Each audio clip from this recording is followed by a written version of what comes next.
Hey guys, this is Michael. You're watching Vinyl for Miles. Today's episode, I wanted to dive into discogs, give you guys a crash course on how to buy, how to sell, how to catalog, and pretty much everything you can do with the website discogs.com for collecting. Hope you enjoy.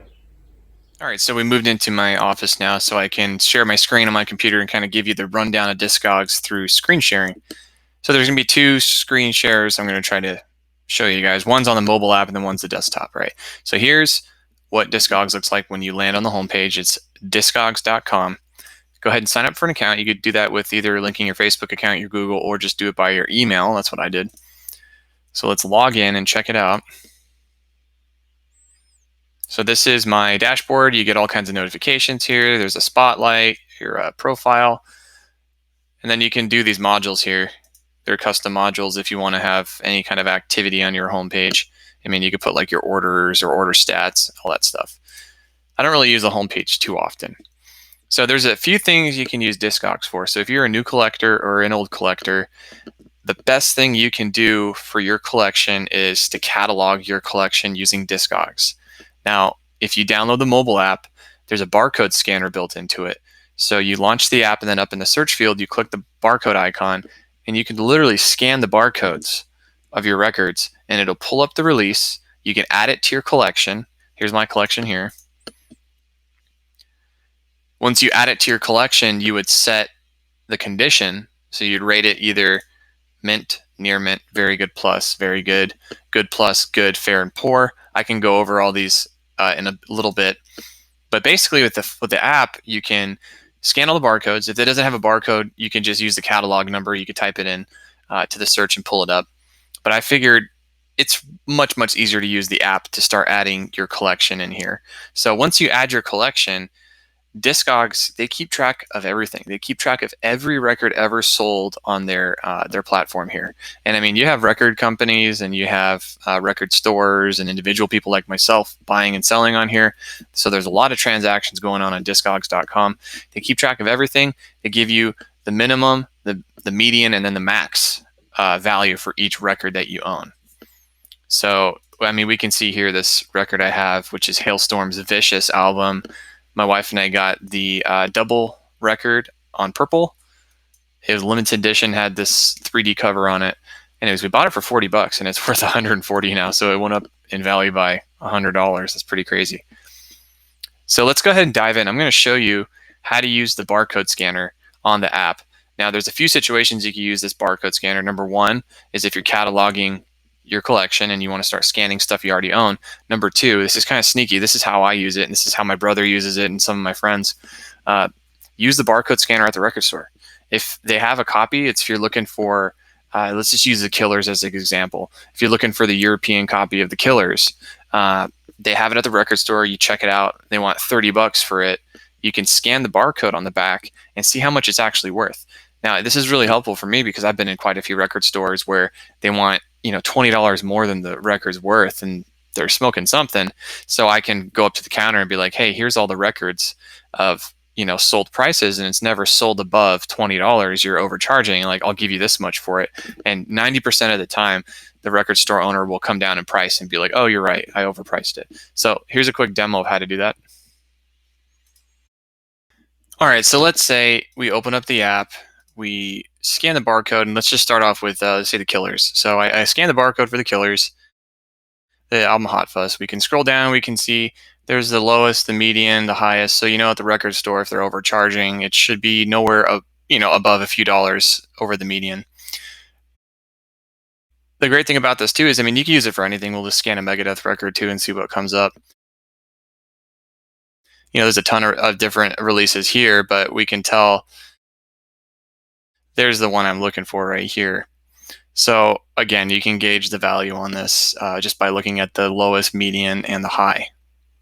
All right, so now that you know how to use the app and scan things, here's how you can gauge your collection. All right, so if you're scanning your collection and you're either buying or you're selling on here and you want to figure out what condition your record's in, again, here's my collection, and on the rating condition, this is what you want to look for. So if you're going to buy a record and it says very good, you should probably know what these grading systems mean. So there's a good resource on Discogs, I'll put this in the description, on how to grade items. All right, So if you have a mint record, it's absolutely perfect every way. It's never been played. It's still sealed. There's going to be no wear on it. It has to be absolutely perfect. All right. That's how you're going to grade a mint record. Most new records are mint. But here's the catch. There's some new records that are not mint. If you have a brand new record and it's been sitting on the shelf for 5 years and it has wear and tear on the front and the back through the plastic, that's not going to be mint. That's going to be near mint. If you have a sealed copy of a record but the corner's bent, that's not mint. That's near mint. All right, so there's all kinds of different factors going into this. So if you're using discogs to sell, you have to make sure you're really accurate on your description, or else you're going to have a dispute with the buyer if they get it and they said, oh, this was mint, but it's actually very good plus. So that's what mint is, pretty much brand new and perfect. Near mint is a nearly perfect record. Near mint minus record has more than likely never been played. So this is like a new record. I would consider near mint. It could be opened once. Maybe someone looked at it. They never really listened to it. Maybe they spun it once, but there's zero signs of wear. There's no scuffs on it. There's no splits. There's no tears. That's going to be near mint or mint minus, they call it. Now, a majority of what you're going to find on Discogs and eBay, if it's a used record, it's going to be very good plus. So very good plus is worth half of usually what near mint is, but very good plus is somebody who took really good care of the record. They played it a few times. It might have some scuffs from putting it in and out of the inner sleeve. It may have a little bit of wear, shelf wear on it from going in and out of their collection. Usually there's nothing that's going to cause skipping, nothing that's going to cause major issues with this record. And you can usually pick it up, much cheaper than a near mint record. So most of the stuff I have is either near mint or very good plus. Now, when you get into the very good grading, this is something that will have a little more scuffs on it. It'll have a lot more groove wear.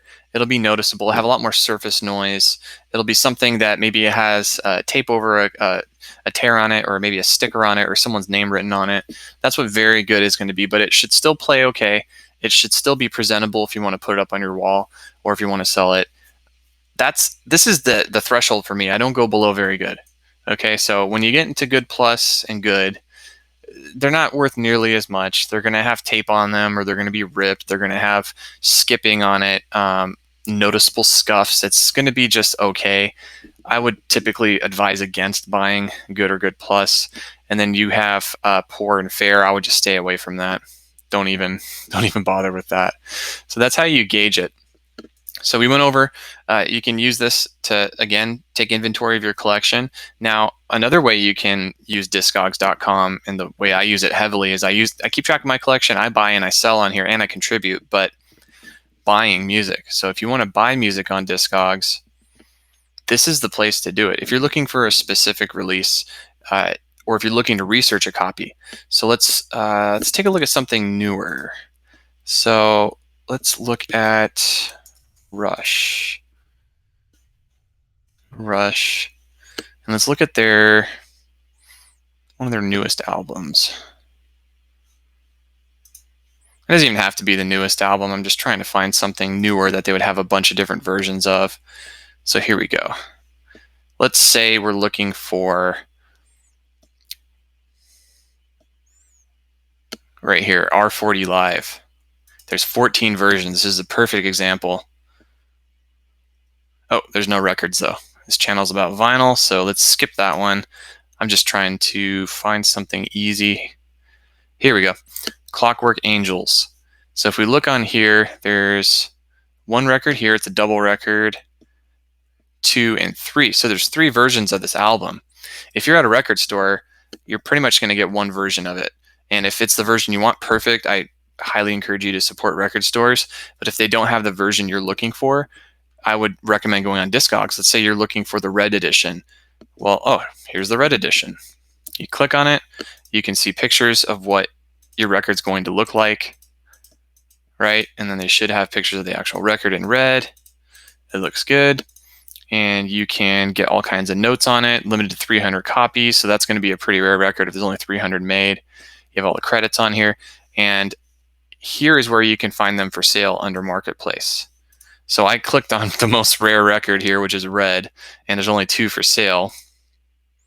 And it's for sale for $371.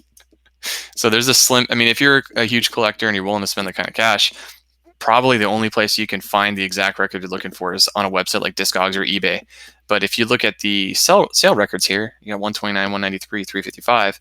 You can tell they're a little bit over what it's worth because no one's paid more than 355 for it. If you could look up something a little more common, let's just do, since we already looked at the Killers earlier, let's just do the Killers and look up their newest album.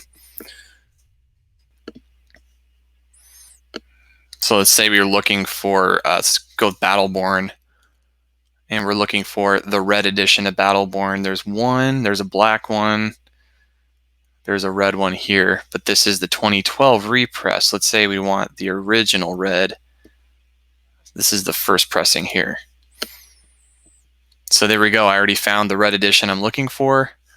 You can go down to Marketplace, and there's 13 for sale, and there you go. So here's what everything that's for sale. It'll tell you what country it's in, how much it's worth, how much shipping is, all that stuff. Now, there's a great feature on Discogs called Make an Offer, which I use all the time. I've scored some records dirt cheap doing this. So here's the seller. This is the description they have of the album they're selling, but there's this Make Offer button here. So if you do the Make Offer, you can whatever you want to offer them and see if they accept it or not. Now, most of the time, don't be offensive and offer them, $20 below what they're asking. You can go up or down, whatever you think is fair based off of the sales records, but don't, try to lowball somebody because that's not going to get you anywhere. But I've got a lot of records on here using this, the Make Offer feature. So let's go back to the dashboard. So that's how you can buy music on here. There's also an option to sell music. So let's click on collection. Let's go to my collection. And you can sort based off of value. So let's say I'm in a pinch and I want to sell, my highest minimum value record. So I click min to see what's worth the most. And Vicious from Hailstorm is worth the most in my collection, the minimum. So let's click on Vicious. It's in my collection. And all I have to do to sell this is click Sell Vinyl. You're going to have to set up your shop, which is pretty boring. I'm not going to go through that, but you'd set up your shop and you set up your shipping conditions, all that stuff. But I went to the page.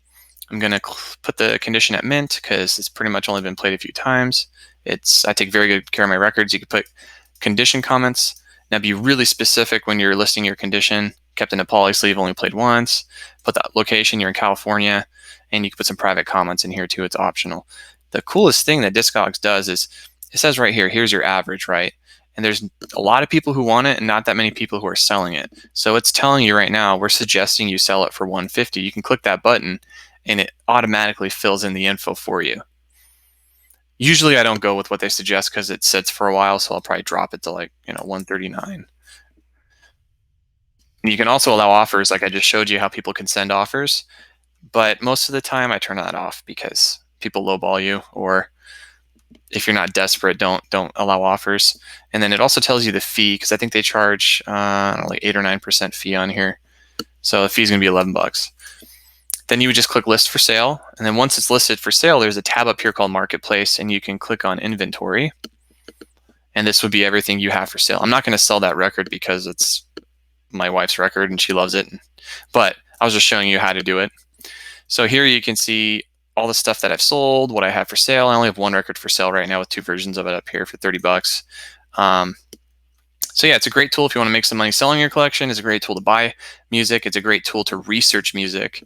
And that's something I use it for heavily, is I'll research a release. If a band I like has a pre-order out, or if they're repressing something, I would do a little research first to figure out, okay, here's how much the first pressing's worth, here's how much the second's worth. They have a black version, blue version, splatter version, whatever you want. I mean, you could do more than just vinyl on here too. You could do CDs, Blu-ray audio, DVD audio, all that stuff. So let me go back to the home page. There's one more thing you can do on here that I take advantage of. So I already told you how to collect, how to gauge your collection, your inventory, how to buy music on here. Just shows you how to sell music on here and how to research music. But then the final thing that you can do, if you're an active member in the collection community with vinyl or CDs, what have you, you can actually contribute on here. So I have on my homepage the module called Submissions. So let's take a look at the red walls. Now this was a record that was put onto discogs. You go back 1 second. Sorry about that. Here it is. So I got this through another collector. I got it dirt cheap. I think I got it for $3. I did some research, found out it's worth, close to, 20, 30 bucks. But I did notice that there was no images and there wasn't a whole lot of information on this. So what I did is, if you look on here, you can see contributors.